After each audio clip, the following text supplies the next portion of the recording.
Ya, saya akan ajak Anda berbincang bersama dengan Bang Ali Muchtar Ngabalin, tenaga ahli utama KSP, dan Ferry Juliantono, Ketua Asosiasi Pedagang Pasar Seluruh Indonesia. Assalamualaikum, selamat sore Bapak. Selamat sore Pak Mas Abraham. Selamat sore Abraham. Selamat sore Pak Ali. Jadi terima kasih Dokter. Terima kasih. Saya akan masuk dari surat cinta yang disampaikan oleh asosiasinya Bang Ferry, mewakili seluruh teman-teman pedagang pasar kepada Presiden. Kalau dikatakan surat cinta, pada prinsipnya isinya tidak demikian. Yang ada surat kesengsaraan sebetulnya yang disampaikan secara terbuka kepada Presiden bahwa pasar sepi, kemudian hasilnya merugi begitu. Apa yang disampaikan Bang Ferry? Ya, sebenarnya sebelum kami melayangkan surat terbuka kepada Presiden Republik Indonesia Pak Joko Widodo, sebelumnya kami juga sebenarnya sudah menyempatkan untuk berkomunikasi dengan para pihak yang berkompeten, terutama dari unsur pemerintah. Nah, kami memberi masukan, terutama kemarin pasca banyak sekali terjadi bentrokan di berbagai daerah yang juga melibatkan para pedagang dan unsur-unsur lain di masyarakat. Kami sebenarnya mengharapkan adanya satu solusi, satu pertukaran tindakan, gagasan dalam rangka untuk mengantisipasi supaya situasi yang ke depan ini tidak menjadi lebih buruk. Nah, oleh karena itu kami juga membuat pertemuan dengan internal seluruh daerah-daerah komisariat pasar-pasar di seluruh Indonesia, dan akhirnya kami mendapatkan satu langkah untuk pertama kami akan membuat surat, dan surat itu sudah kami layangkan kemarin.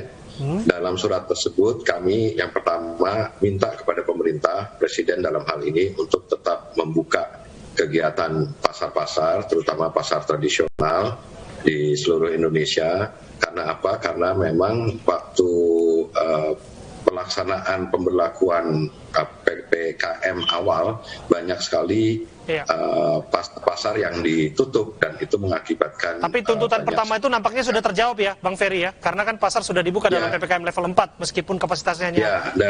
Dan menurut saya, cuma ini kita minta tuntutan pembukaan pasar ini harus dibarengi dengan satu keterlibatan pemerintah dalam rangka untuk memfasilitasi semua yang diperlukan untuk mengetatkan protokol kesehatan, termasuk juga fasilitasi alat tes, dan kemudian juga kalau perlu vaksinasi, dan pelaksanaan vaksinasi atau alat tes itu jangan dilakukan cuma sehari undang media terus selesai, tapi juga harus secara simultan kepada seluruh pasar-pasar yang ada, baik yang ada agar tidak asal bunyi begitu. Anda melihat sinyalemen yang demikian?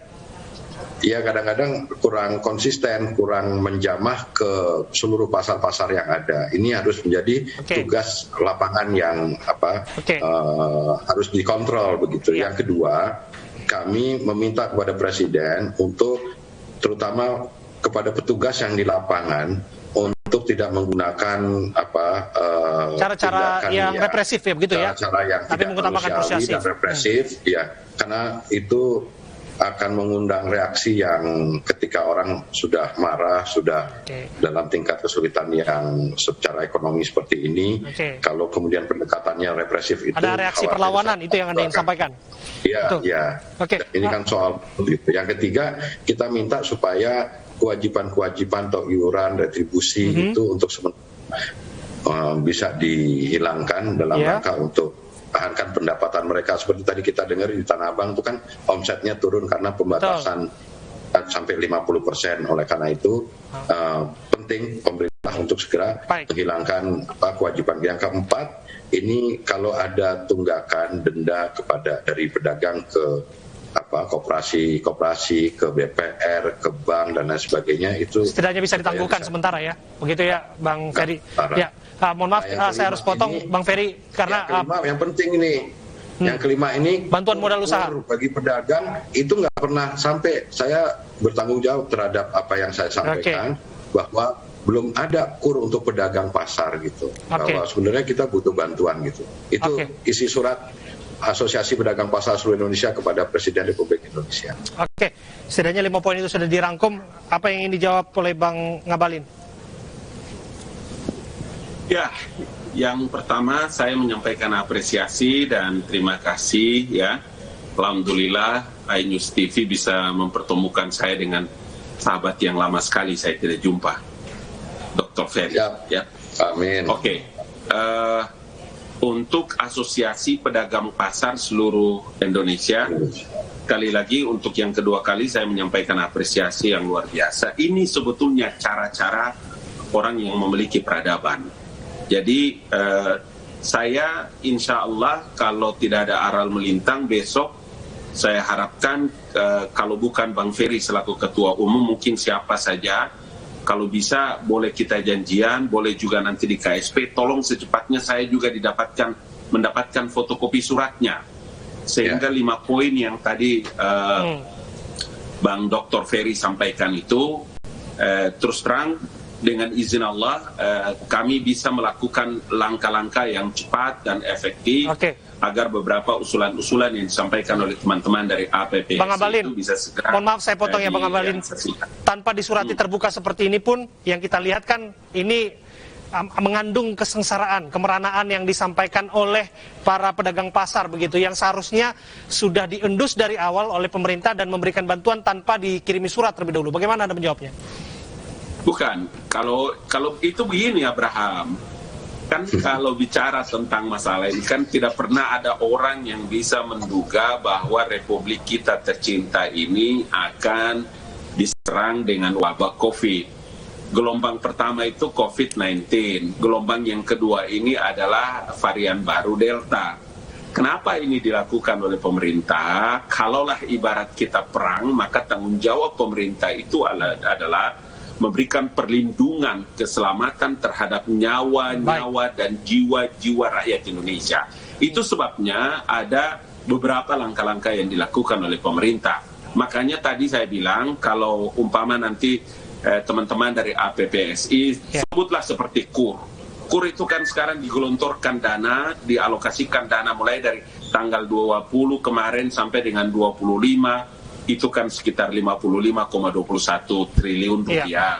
Kemudian 26 sampai dengan Agustus akan datang itu juga pemerintah berdasarkan peraturan pemerintah pengganti undang-undang tentang alokasi anggaran pendapatan belanja negara, semua dipakai oleh pemerintah untuk memberikan beberapa fasilitas-fasilitas yang harus hadir pemerintah terkait dengan yang dampak langsung pada COVID-19 ini. Karena itulah saya memberikan apresiasi kepada Bang Dr. Ferry, sebab ini penting. Kalau tidak nanti suara-suara ini tidak bisa sampai kepada pemerintah. Sebagai pengingat begitu ya Bang Abalin ya? Saya kira ini bagus sekali, luar biasa loh. Gitu. Saya kembali ke Bang Ferry jika demikian. Bang Ferry, kerjasama tidak hanya tentu saja hanya berharap pada pemerintah, tapi kan dua arah begitu. Apalagi termasuk menjaga protokol kesehatan di suasana transaksi jual beli di pasar begitu. Bagaimana Anda melihat seluruh pedagang pasar? Apakah mereka sudah mau divaksin, kemudian memastikan mereka pakai masker dan taat protokol kesehatan dalam bertransaksi? Sebenarnya dari ini kan COVID ini udah 2 tahun, hampir 2 tahun yang lalu, Mas Abraham dan Pak Ali ya. Waktu tahun yang lalu kita sebenarnya masih bisa ikut turut serta membantu pemerintah. Kita juga swadaya. Selama ini kita swadaya kok bikin tempat cuci tangan, bahkan penyemprotan disinfektan segala macam. Tapi kan ini sudah berlangsung lama ya, mohon maaf. Banyak dari antara teman-teman pedagang pasar ini yang sekarang yang bertahan itu adalah pedagang-pedagang pasar yang menjual kebutuhan sehari-hari. Tapi teman-teman pedagang pasar yang jualan pakaian, buku tulis dan lain sebagainya sudah lama berkurang pendapatannya. Dan oleh karena itu sebenarnya saya mengingatkan sekali lagi pentingnya keterlibatan pemerintah dalam hal ini untuk memfasilitasi sarana dan prasarana yang diperlukan bagi penerapan protokol kesehatan di pasar-pasar. Saya mengharapkan sebenarnya pasar tetap buka, sama fungsi dan strategisnya dengan rumah sakit, karena pasar itu selain jadi tempat mencari nafkah bagi pedagang, tapi juga pasar berfungsi sosial. Dia melayani kebutuhan pokok, barang-barang yang diperlukan oleh masyarakat, terutama di kalangan menengah ke bawah gitu. Jadi oleh karena itu sebenarnya ini kita pengen, tapi juga pemerintah juga harus ikut membuktikan dengan menyediakan semua sarana prasarana bagi penerapan protokol kesehatan. Okay. Yang kedua, saya sekali lagi mohon maaf nih, kita masyarakat ini pemerintah, mohon maaf sekali lagi Pak Ali, seringkali pemerintah menyalahkan ke sisi masyarakatnya. Jarang sekali kita dengar, baru kemarin Pak Luhut minta maaf bahwa sebenarnya kita masyarakat termasuk pedagang pasar, pedagang kaki lima, termasuk pedagang sektor informal yang lainnya sebenarnya sudah berusaha membantu pemerintah untuk menerapkan protokol kesehatan di lingkungan kita masing-masing. Tapi ada warga negara dari beberapa negara yang masuk yang membawa varian baru Delta. Itu kan salahnya di imigrasi, salahnya di kebijakan pemerintah. Kemudian kalaupun menyebar varian Delta ini dan kemudian menjadi seperti ini kan bukan salahnya pedagang pasar, bukan salahnya masyarakat, itu salahnya pemerintah dong. Dan itu harus diakui juga. Untung Pak Luhut kemarin mengakui ada kesalahan. Tapi sekarang menurut saya dalam penerapan protokol PPKM yang skala 1 sampai 4 ini terlalu berat kalau kemudian kita tidak hati-hati. Banyak yang harus dipertaruhkan. Ditangkap poinnya. Itu saya mengharapkan Pak Ali yang dekat dengan Pak Luhut ini supaya juga langkah-langkahnya agak berbeda dibandingkan dengan yang kemarin. Ada diferensiasi ya. Betul. Kalau langkah-langkahnya tetap sama, kita mengharapkan hasil yang berbeda, saya khawatir jadi lucu nanti gitu. Dan pedagang pasar akan kian merana. Itu poin Anda ya. Saya ke Bang Abalin berbagi waktu, Bang Ferry. Silakan Bang Abalin. Katanya pedagang pasar. Gitu. Ya. Jadi memang sama seperti kemarin Bapak Presiden menyampaikan bahwa dari kita tahu bahwa dua hal. Hal yang pertama dalam menghadapi percepatan penanganan COVID-19 dengan varian baru ini, pemerintah memang mengeluarkan regulasi-regulasi. Umpama seperti betapa pentingnya orang itu tidak ada dalam mobilitas yang tinggi, kemudian dalam berkerumun, kemudian dibatasi orang ada di pasar, di mall. Kemudian pada skala leveling ini kan mulai dibuka dengan jam-jam tertentu. Kemudian relaksasi yang disiapkan juga oleh pemerintah tadi seperti KUR saya catat umpama seperti kredit usaha rakyat.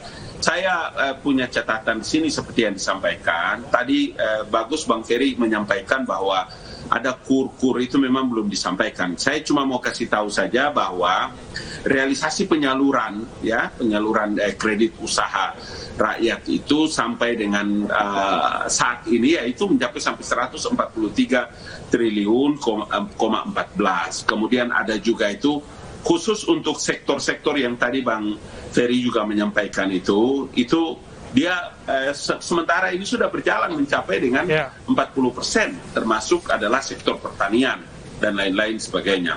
Begitulah dan lain-lain yang saya kira tadi juga disampaikan oleh Bang Ferry. Mengenai sarana dan fasilitas yang tadi... Singkat saja Bang Abalin, waktu kita terbatas Bang.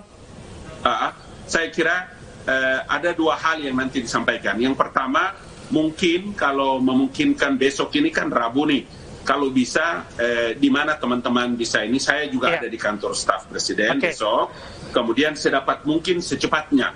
Jadi kita bisa langsung melakukan koordinasi dengan baik, karena ini asosiasi pedagang pasar. Jadi saya kira secara organisatoris akan jauh lebih bagus dalam melihat skema dan pengajuan-pengajuan yang disampaikan. Tidak ada yang, satu kata kunci Abraham dengan Bang Ferry, tidak ada yang tidak bisa diselesaikan. Dalam masa ini, pemerintah dan pernyataan Bapak Presiden, pemerintah dan negara akan sangat siap dalam memberikan pelayanan kepada masyarakat. Kiranya persoalan COVID ini juga persoalan yang harus segera diselesaikan. Itu tadi yang disampaikan oleh Bang Abalin, semua harusnya bisa diselesaikan, tapi kerjasama ya, bergandengan tangan. Terima kasih Bang Ferry Juliantono, terima kasih Bang Abalin. Sayang sekali waktu kita terbatas, lain kesempatan kita akan bisa berdiskusi kembali. Sehat, panjang umur untuk kita semua, di lain kesempatan kita bisa bersilaturahmi.